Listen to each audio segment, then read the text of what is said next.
Billionaire J.Y. Lee, executive chairman of Samsung Electronics, was acquitted of accounting fraud and stock manipulation charges by a Seoul court on Monday, marking the latest victory for the leader of South Korea's largest family-run conglomerate in his years-long effort to untangle himself from a messy succession scandal.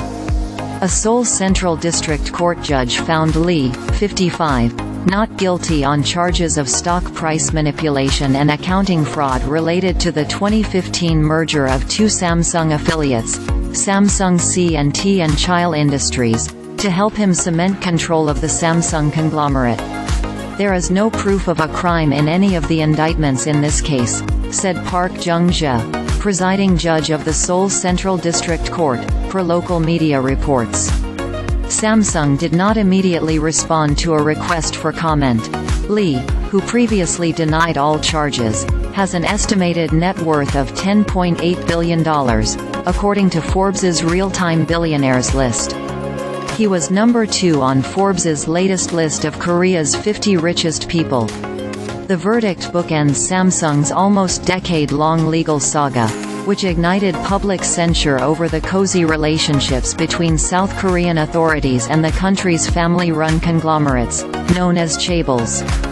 In 2017, Lee was sentenced to 5 years in prison for bribing South Korea's then-President Park Geun-hye and her confidant to win the government's support for the 2015 merger. Lee's sentence was reduced and then released from prison in 2018. The nation's Supreme Court ordered a retrial in 2019. In January 2021, through a retrial, Lee was sentenced to 2.5 years in prison. His time already served will count toward the new sentence. While Lee waited for the retrial in 2020, he was indicted on the accounting fraud and stock manipulation charge. But the Seoul Central District Court ruled against an arrest warrant for Lee due to insufficient explanation for detaining him. The tide shifted for Lee in 2022, when he received a presidential pardon from President Yoon Suk-yeol for the 2017 bribery charge.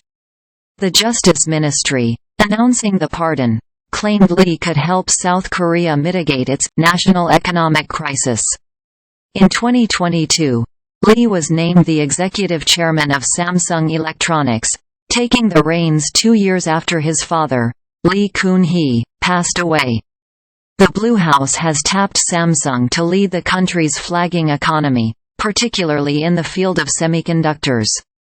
In 2022, Samsung announced a 5-year plan to spend 450 trillion won by 2026 to accelerate development of semiconductor, biopharmaceutical and other next-generation technologies to fuel growth. Under the plan, the group will create 80,000 new jobs.